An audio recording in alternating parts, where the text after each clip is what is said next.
বাড়িতে কি হয়েছে? বাড়িতে মেজো বৌদি এসেছে। মেজো বৌদি এসেছে? মা, মিষ্টি, তুমি হঠাৎ মেজো বৌমা? ভালো আছেন মা? না না, প্রণাম লাগবে না, তুমি এখন আসলা। তোমার তো এই বাড়িতে কোনো জায়গা নেই। মা, মিষ্টি কোথায় মা? কোথায় গেছে আমি জানি না, বলে যায়নি। কোন দিকে গেছে বলতে পারছি না, বলতে পারছি না। ব্যাগ দিয়ে থাকলো, আমি একটু দেখবেন। এই তো ব্যাগে রেখে আবার চলে যাচ্ছে কোথায় উনি। আমি আসছি একটু মা। হ্যাঁ, ওই তো। মিষ্টি দিদি, দিদি দিদি তো নাইট ক্লাবে যাওয়ার নাম করে এই মাঠেই আসে। দিদি, মিষ্টি দি। আর কতদিন এইভাবে গোপনে দেখা করবো ইয়াস? আমার বোনের বিয়েটা হয়ে গেলেই তোমার সাথে আমার সব সম্পর্ক শেষ হয়ে যাবে। না মিষ্টি না। দিদি দিদি দিদি তুই এখানে?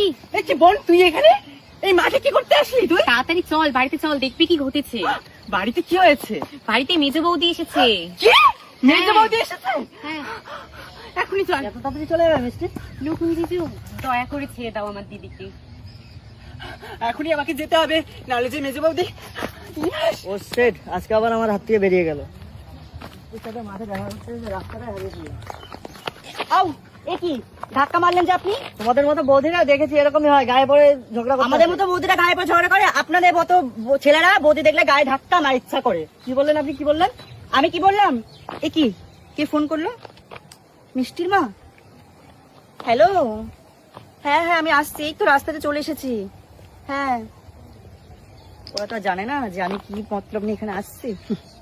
কোথায় কোথায় মেজো বৌদি কোথায়? ওই দেখ, তোর মেজো বৌদি ব্যাগ রেখে গেছে। কি? হ্যাঁ, ব্যাগ রেখে গেছে? ব্যাগ রেখে তোদের খুঁজছে, কোথায় গেছে আবার বলে গেছে। এই মিষ্টি, কেমন আছে আমাদের রায়বাড়ির ননদিনী? কোন অধিকারে তুমি এসেছো মেজো বৌদি? ভুলে যাও, আমি তোমার কোনো ননদিনী নই এখন আর। মিষ্টি দেখো, আগে যা হয়েছে সেসব কথা ভুলে যাও, আবার চল আমরা নতুন করে পথ চলা শুরু করি। কি? তুমি নতুন করে পথ চলতে শুরু করবে? তার জন্য শর্ত আছে। বছর তুমি বিদেশে থেকে আজকে তুমি বিদেশ থেকে এসে নিজেকে কি মনে করো? তার জন্য শর্ত আছে, শর্ত। শর্ত আবার কিসের শর্ত? শর্ত দিলেই যে শুধরে যাবে এর কি কোনো কোন মানে অধিকারে এসেছো মেজো বৌদি? তুমি যা করেছো সেটা আমরা কল্পনাতেও ভাবতে পারিনি। দেখো মিষ্টি, পুরোনো কথা ভুলে যাও, যা হয়েছে সেগুলো মন থেকে মুছে ফেলো। মিষ্টি কি শর্ত তুমি একবার আমাকে বলো। শর্ত হলো সামনে আমার বোনের বিয়ে, আর ওই বোনের বিয়েতে যাতে কোনো রকম ভাবে কোনো অসুবিধা না হয়, সেই শর্ত। মিষ্টি, তুমি তোমার বোনের বিয়ে নিয়ে কেন টেনশন করছো? আমি তো আছি। হ্যাঁ আমি তো জানি।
I can feel it.